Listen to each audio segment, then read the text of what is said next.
l'intimité, c'est très difficile parce que lors des traitements, le corps change et c'est difficile de s'accepter. L'intimité s'est transformée en prendre soin avec respect. Donc par rapport à mon compagnon, c'est lui qui me lavait parfois, qui devait m'habiller. Quand il y avait un certain rapprochement, c'était tout en délicatesse et en fonction de mon état. En fait, quand on se voit nu, parce qu'il faut être logique aussi, quand on se voit nu, qu'on a eu comme chirurgie la mastectomie, on se dit quand même, le prix à payer, il est quand même fort, quoi. Quand j'ai commencé à avoir mes chimios, je ne me regardais plus dans la glace. Parce qu'après 15 jours, mes cheveux sont tombés. Et j'ai dit à ma sœur de me raser la tête. Parce que je ne pouvais plus continuer comme ça, à me voir avec les cheveux qui tombaient.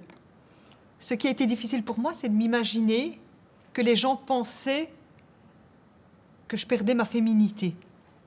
Et ça, j'ai eu ce sentiment-là jusqu'au jour où j'ai eu ma reconstruction, qui m'a beaucoup aidée.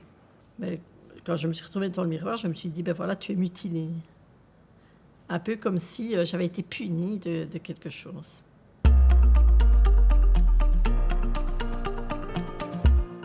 L'annonce de la maladie à mes enfants. C'est de gérer les autres, je pense. Enfin, les gens devraient nous rassurer, mais en fait, non, c'est l'inverse. C'est nous qui rassurons les gens.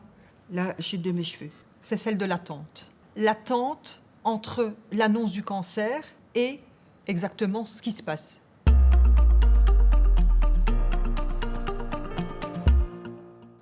Rester positif. De continuer à se battre. Je dirais qu'il faut faire confiance.